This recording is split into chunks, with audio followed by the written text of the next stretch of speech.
Ja të marrë një shembull nëse më lejon, zoti Sadri, do të marrë vetëm një shembull, vetëm një rast.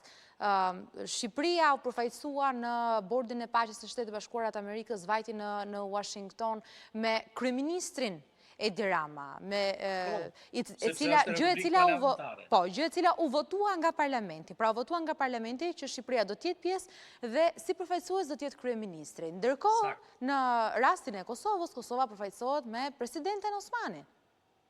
Sakt, dhe kështu janë edhe spaku dhe 8 republika tjera parlamentare në nivel të demokracive liberale evropiane, që de facto politikat e jashtme i ushtron qeveria dhe pra kryeministri.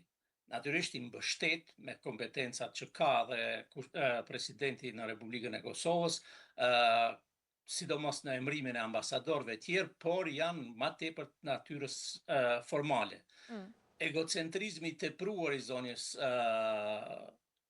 Osmani ka tejkaluar kufit dhe në pikat që cënon interesin e Republikës, sepse ka cënuar, si thash, rendin kushtetues. Ndaj edhe të pyeta, zoti Sadri, që në këtë mes duket sikur edhe pak nevoja për protagonizëm ndoshta deri diku e ka çuar situatën në këtë pikë, apo jo? Pa diskutim që të qenurit pjesë e politikës në kabinet ose jo, në presidencë ose jo, ka ego në mes, patjetër apo jo. Megjithatë, si mendon se do të shkojë?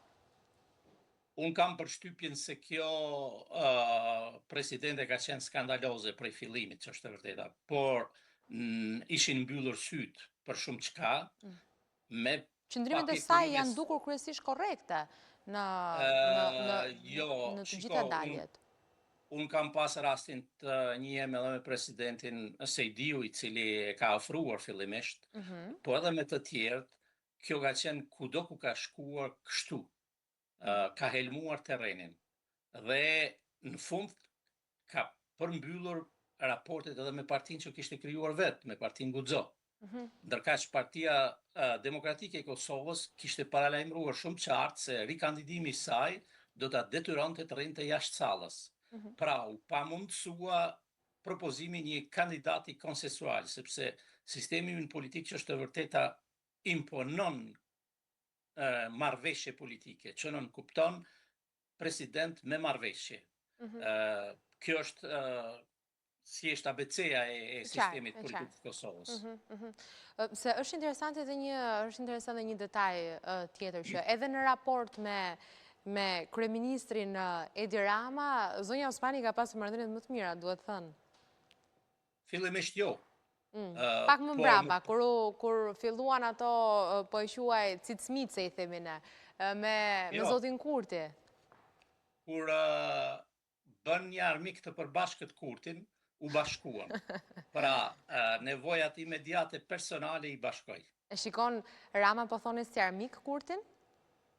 Jo si armik, po si kundërshtar, ndoshta kryesorin. Prap edhe këtu në mes jemi tek çështja e protagonizmit, kush merr më shumë lëvdata, po në raport me ndërkombëtarët, se në raport me vendet e tyre vota e popullit e ka treguar. Pra, nëse do të ishin të kënaqur me atë se çfarë populli i tyre ka votuar, do duhet të ishin të qetë, po themi. Po në raport kam përshtypjen që kjo vjen në raport me ato marrëdhënie që ata kanë ndërtuar me liderët e tjerë, qofshin këta në rajon, me përfaqësues Bashkimit Evropian, të Amerikës e tjerë.